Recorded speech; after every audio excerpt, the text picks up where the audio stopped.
un venezolano me robó $30,000, los ahorros de toda mi vida. Íbamos a casarnos. Él se encargaría de organizar todo, desde la boda civil hasta la ceremonia por la iglesia, la fiesta y la luna de miel en Venecia, Italia. Yo confié ciegamente, porque pensé que por fin la vida me estaba regalando el amor que siempre había esperado. Pero el día de la boda no apareció. Ni él, ni los documentos, ni las reservaciones. Todo había sido una mentira. Me llamo Carolina Rivas, soy de Monterrey, Nuevo León, y esta historia ocurrió hace 5 años, cuando tenía 37. Hoy tengo 42, y aunque ya logré rehacer mi vida, todavía me duele recordar cómo un hombre que decía amarme me dejó sola, endeudada y con el corazón roto. Pero también aprendí algo, que la soledad no es el castigo de nadie. Es una oportunidad para conocerte y quererte más. Antes de empezar, quiero preguntarles, ¿desde dónde nos están viendo? Me encanta leerlos y saber hasta dónde llegan estas historias. También los invito a dejar su me gusta, a suscribirse, y si tienen una historia que contar, de amor, de engaño o de vida, mándenla. Aquí las estaremos leyendo, porque cada experiencia puede enseñarle algo a alguien más. Y ahora sí, déjenme contarles cómo todo empezó, cómo una mujer independiente, con una buena vida, con casa, coche y un buen trabajo, terminó cayendo en las redes del que parecía el hombre perfecto. Desde pequeña supe que no encajaba. Mientras las demás niñas hablaban de modas, de los grupos de música o de los niños que les gustaban, yo solo pensaba en estudiar. Me gustaba leer, sacar buenas notas y pasar horas resolviendo ejercicios de matemáticas. En la primaria, mis compañeros me decían la rarita porque era callada, usaba lentes gruesos, era de baja estatura y además tenía sobrepeso. A veces me escondía en los baños de la escuela solo para no escuchar las burlas. Mi mamá siempre me decía, «No te preocupes, hija, un día la gente valorará lo que llevas en la cabeza, no solo lo que ven por fuera». Pero de niña, esas palabras no servían de mucho. Yo solo quería sentirme aceptada. Aunque me doliera, me acostumbré a estar sola. Con el tiempo entendí que los libros no se burlaban, que las buenas calificaciones no te traicionaban y que estudiar era mi forma de escapar del mundo. En la secundaria las cosas no fueron mejores. Recuerdo que una vez un grupo de chicos se burló de mí porque llevé un almuerzo de gordita, así lo dijeron ellos. Lloré toda la tarde, pero al día siguiente me levanté temprano, me peiné, me puse mis lentes y volví a la escuela. Porque si algo aprendí desde niña, fue que nadie iba a detenerme. Terminé la secundaria con honores y entré a la preparatoria con una beca. Nunca tuve novio. Mientras mis amigas contaban sus primeras citas o los mensajes que recibían, yo pasaba los fines de semana leyendo o ayudando a mi mamá en casa. Y aunque a veces sentía curiosidad por saber qué se sentía tener a alguien que te dijera, te quiero, me convencí de que ese tipo de cosas no eran para mí.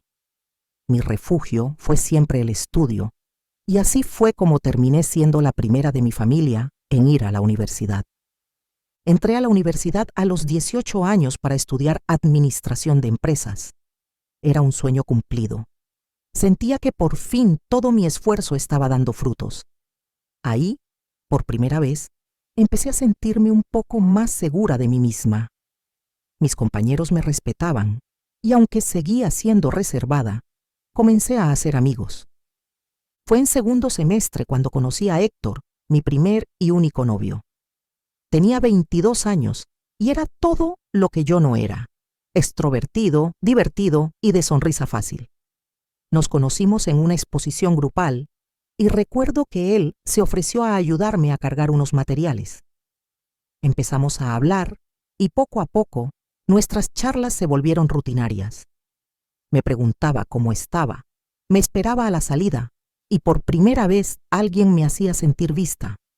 Yo, con mis 20 años y cero experiencia en el amor, me enamoré perdidamente. Héctor tenía una manera de hablar que te envolvía. Me decía cosas que nadie me había dicho antes. Eres diferente, Carolina, y eso me gusta. Pero lo decía con ese tono condescendiente que ahora entiendo también. A veces me comentaba, medio en broma, medio en serio: ¿sabes cuántas mujeres más guapas que tú me han querido como novio? Pero yo prefiero a alguien como tú, inteligente y especial. En ese momento, esas palabras me parecían halagos, cuando en realidad eran veneno disfrazado de cariño. Héctor era encantador, sí, pero también vanidoso. Le gustaba que lo miraran, que lo admiraran. Cuando caminábamos juntos, notaba cómo miraba a otras chicas y luego me decía con una sonrisa: no te pongas celosa, amor. Si estoy contigo es porque las demás no me llegan ni a los talones. Yo lo tomaba como una broma, porque no quería discutir, pero en el fondo empezaba a sentirme insegura, como si tuviera que ganarme su amor todos los días. Pasaron los meses y poco a poco su atención empezó a disminuir. Ya no me acompañaba a estudiar, ya no me llamaba por las noches. Cuando le preguntaba si algo pasaba, me respondía con frialdad: no seas tan intensa, Carolina. No todo gira en torno a ti. Pero a pesar de esas señales, yo seguía aferrada a esa primera versión de él, el chico que me hacía sentir especial. Quería creer que era solo una etapa, hasta que un día todo cambió. Una amiga me contó que lo había visto con otra chica, una de las más populares de la facultad. Al principio no quise creerlo, hasta que lo vi con mis propios ojos. Estaban tomados de la mano, riendo como si nunca hubiera existido yo. No me gritó, no se disculpó, no mostró ni un poco de vergüenza, solo me dijo: tú te lo tomas todo demasiado en serio. Y así terminó mi primera historia de amor, con una sonrisa burlona y un corazón roto. Después de Héctor, sentí que una parte de mí se apagó. No fue solo la tristeza de haber perdido a alguien, sino la vergüenza de haber creído en un amor que nunca existió. Me prometí que jamás volvería a poner mis emociones por encima de mis metas. Así que me enfoqué en lo único que nunca me había fallado: mi trabajo. Terminé la universidad con honores, conseguí mi primer empleo en una empresa de logística y, a los pocos años, ya era jefa de departamento.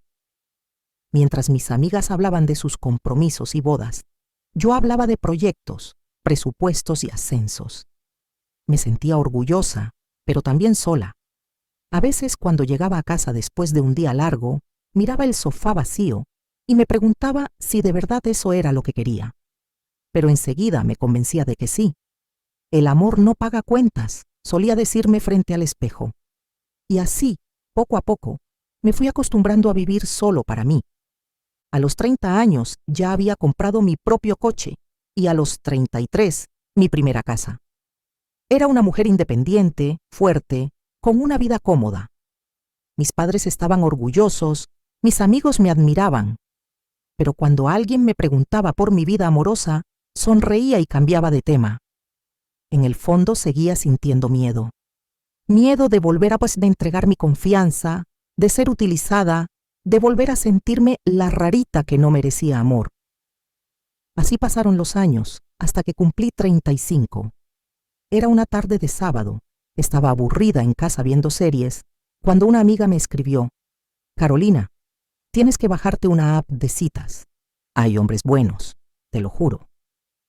Al principio me negué, me parecía ridículo buscar pareja por internet, pero ella insistió tanto que, entre risas, terminé descargándola. No sabía que ese simple clic iba a cambiar mi vida, y no precisamente para bien. Al principio lo tomé como una broma.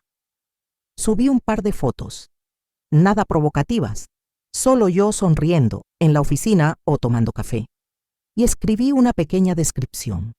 Soy una mujer trabajadora, tranquila y con ganas de conocer a alguien con quien compartir la vida. En cuestión de minutos, empezaron a llegar mensajes, pero muy pronto me di cuenta de que no era lo que imaginaba. La mayoría de los hombres solo querían una cosa: Me escribían cosas como ¿qué haces esta noche? O directamente me mandaban mensajes insinuantes. Algunos ni siquiera se tomaban la molestia de preguntarme mi nombre. Otros, cuando veían que no respondía a sus insinuaciones, me dejaban de hablar. Así pasaron semanas, y aunque intenté mantener la esperanza, empecé a pensar que tal vez el amor no era para mí. Pero un día, después de casi 6 meses en la aplicación, apareció un mensaje distinto. Era de un chico llamado Adrián Salcedo. Tenía 30 años y en su perfil decía: venezolano recién llegado a México. Busco estabilidad, amor y una vida tranquila. Su forma de escribir era diferente, educada, dulce, sin insinuaciones. Me habló de sus gustos, de la música que escuchaba, de su familia. Sentí que, por primera vez, alguien quería conocerme de verdad. Comenzamos a hablar todos los días. Me contaba que había dejado su país porque allá la situación económica estaba muy difícil y que había venido a México para empezar de cero con un pequeño negocio de importaciones. Era atento, detallista y, sobre todo, respetuoso. Me mandaba mensajes de buenos días, me preguntaba si había comido, me decía que yo era la paz que buscaba en medio del caos. Confieso que al principio dudaba, pero con el tiempo empecé a sentir algo. Me hacía reír, me escuchaba y me hacía sentir importante, y eso, para alguien como yo, valía más que cualquier cosa. Después de 2 meses de hablar todos los días, Adrián me propuso vernos en persona. Lo pensé mucho, no te voy a mentir. Tenía miedo, no solo por seguridad, sino por mí misma. Había pasado tantos años evitando el amor que no sabía si estaba lista para enfrentar la posibilidad de sentir de nuevo. Pero él fue tan amable, tan paciente, que terminé aceptando. Quedamos de vernos un sábado en un café del centro de Monterrey. Recuerdo que llegué 15 minutos antes, nerviosa, revisando mi reflejo en el vidrio. Llevaba un vestido sencillo color vino, mis lentes y el corazón latiéndome a 1000. Cuando él llegó, lo reconocí de inmediato. Era aún más guapo que en las fotos. Alto, piel morena clara, ojos verdes y una sonrisa que desarmaba. Cuando se acercó, me dijo con ese acento tan suave: por fin la conozco, Carolina. En persona es más hermosa todavía. Sentí que se me aflojaron las piernas. Esa tarde hablamos por horas. Me contó sobre su vida en Venezuela, sobre su mamá que había fallecido hacía unos años, sobre cómo había dejado todo atrás buscando una oportunidad. Había algo en su mirada que transmitía sinceridad, y aunque ahora sé que todo estaba perfectamente calculado, en ese momento lo sentí real. Me hizo reír, me escuchó con atención y nunca me interrumpió, algo poco común. Cuando nos despedimos, me dio un beso en la mejilla y me dijo: gracias por este día. No sabes cuánto necesitaba sentirme acompañado. Esa frase se me quedó grabada. Esa noche no pude dormir. Me pasé horas revisando nuestros mensajes y sonriendo como una adolescente. Por primera vez en muchos años, sentía que alguien me veía más allá de mi físico, más allá de mi pasado. No lo sabía entonces, pero ese fue el inicio del engaño más grande y más cruel de mi vida. A partir de ese primer encuentro, todo fluyó como en un sueño. Adrián y yo empezamos a vernos seguido. Cenas, paseos por el parque, películas en casa. Era atento, detallista, cariñoso. Siempre encontraba una forma de sorprenderme. Un día apareció en mi trabajo con un ramo enorme de tulipanes, mis flores favoritas, y me dijo: no necesitas una ocasión para que te recuerden lo especial que eres. Me hizo sentir como protagonista de una historia de amor. Con el tiempo, conoció a mis padres y a mis amigos. Todos quedaron encantados con él.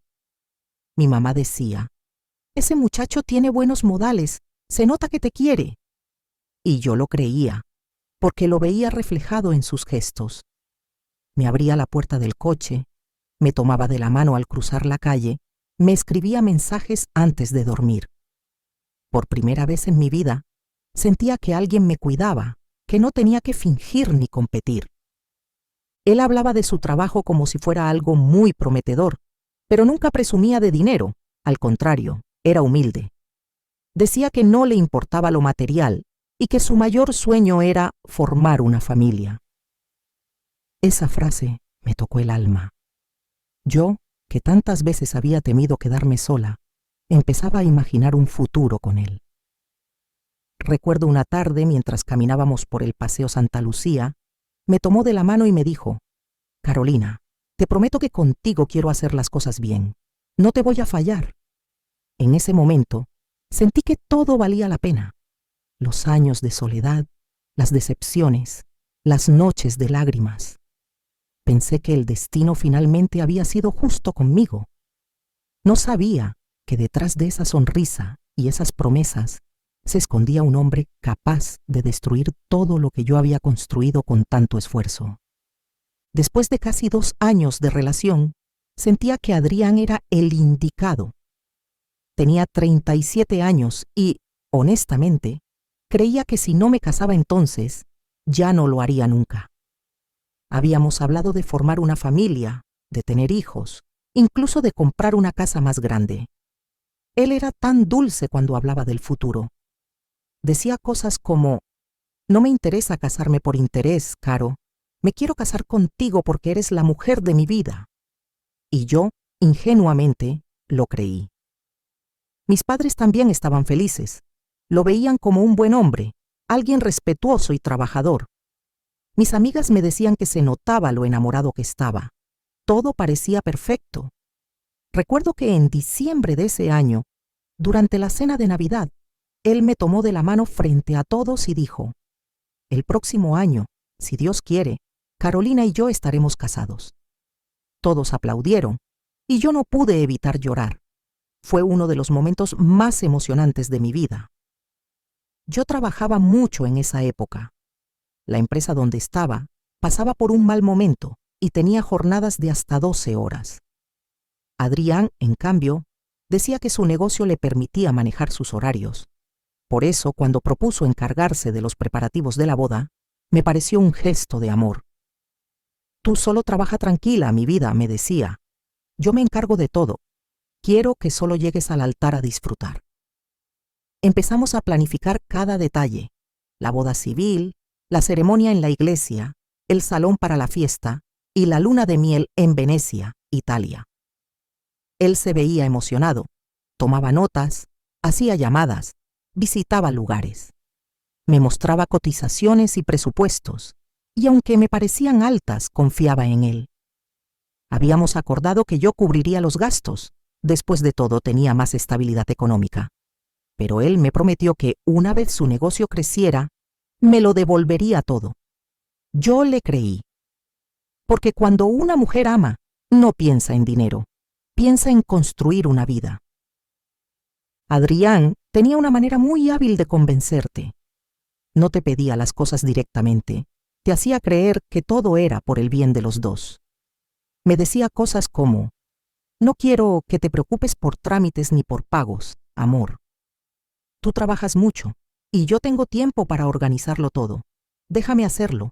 Quiero demostrarte que puedo ser el hombre que mereces», y con ese tono tan seguro, tan protector, era imposible decirle que no. Empezamos con los depósitos pequeños.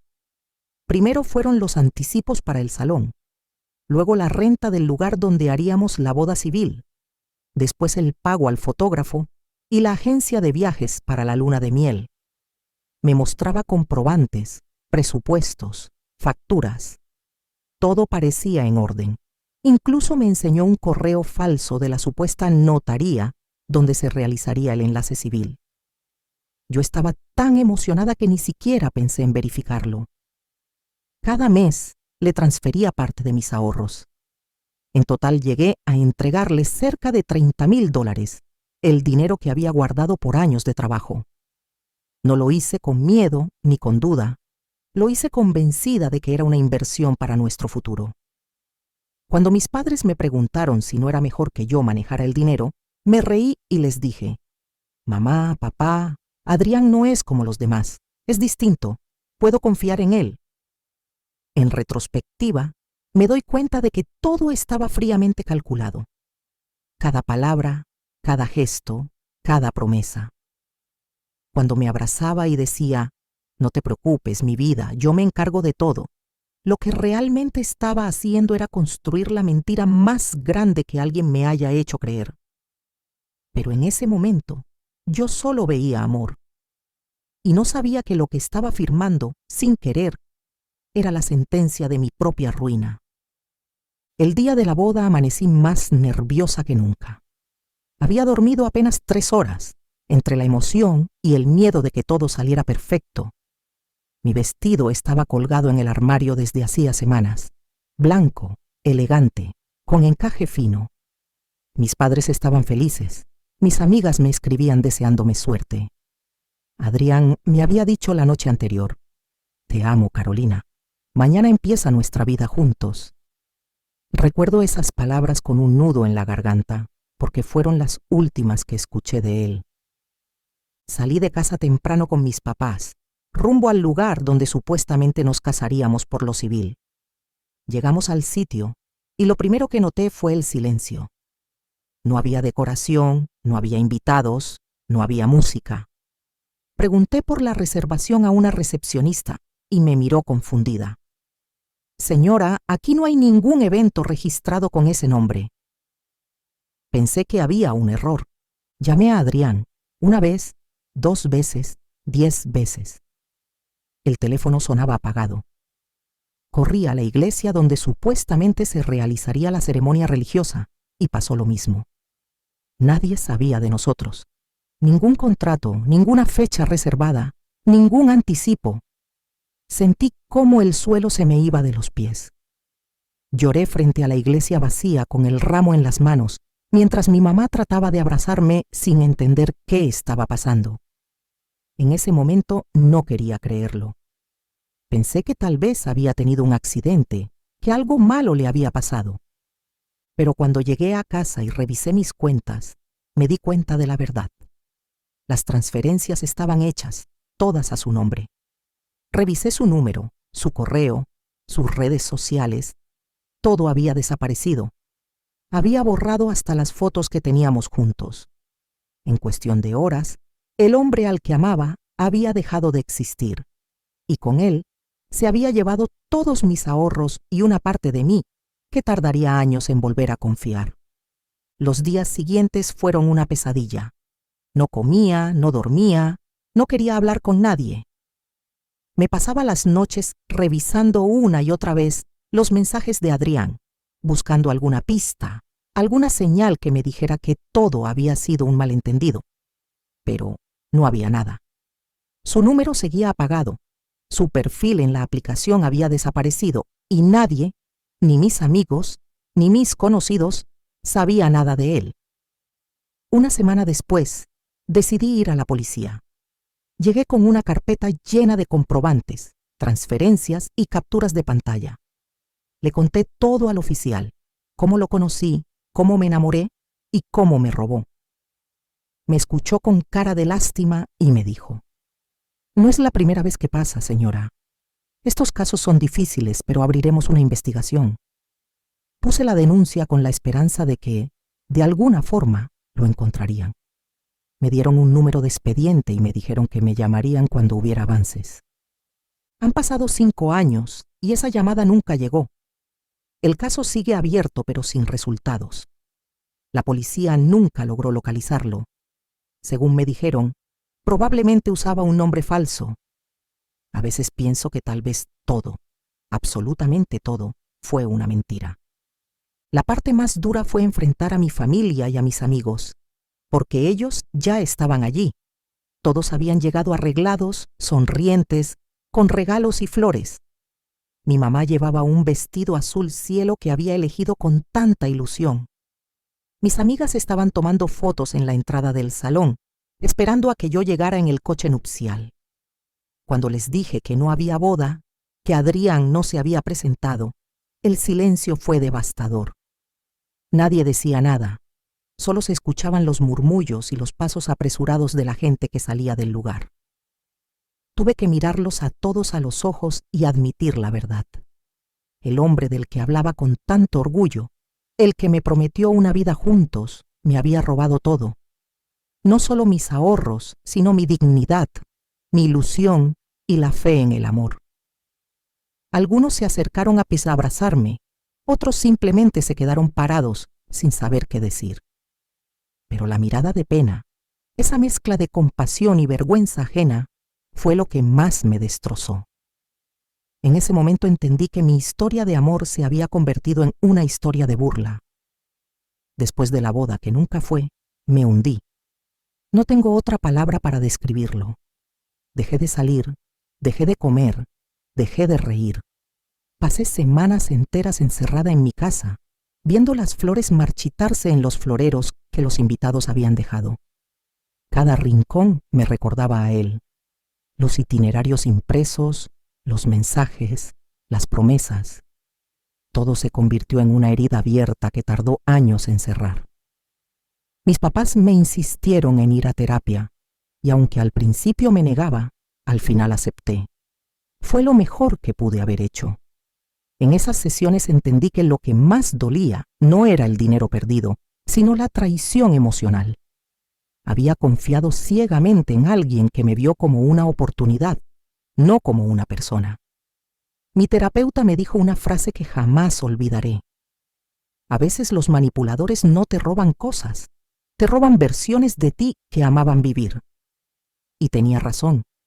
Adrián se llevó a la mujer ingenua, confiada y soñadora que yo era. Con el tiempo volví al trabajo. Me costó mucho recuperar la concentración, pero poco a poco lo logré. Me refugié en mi rutina, en mis responsabilidades y en los pequeños logros del día a día. A los 2 años me ascendieron y fue la primera vez que volví a sonreír sinceramente. Ya no esperaba que nadie me salvara. Aprendí a hacerlo yo misma. Hoy, después de 5 años, sigo sin saber nada de él. No sé si vive, si cambió de país, si tiene otra vida. Pero ya no me importa. Entendí que el amor no se trata de encontrar a alguien que te complete, sino de aprender a estar completa tú sola. Y aunque me tomó casi toda una vida descubrirlo, puedo decir con orgullo que soy feliz. No porque tenga a alguien a mi lado, sino porque me tengo a mí. Y bueno, así terminó mi historia. No con un felices para siempre, sino con una lección que me cambió la vida. Aprendí que la soledad no es un castigo, es una oportunidad para reencontrarte contigo misma, que confiar no es un error, pero sí lo es cerrar los ojos ante las señales, y que el amor verdadero no te promete el cielo, te acompaña en la tierra, con honestidad y respeto.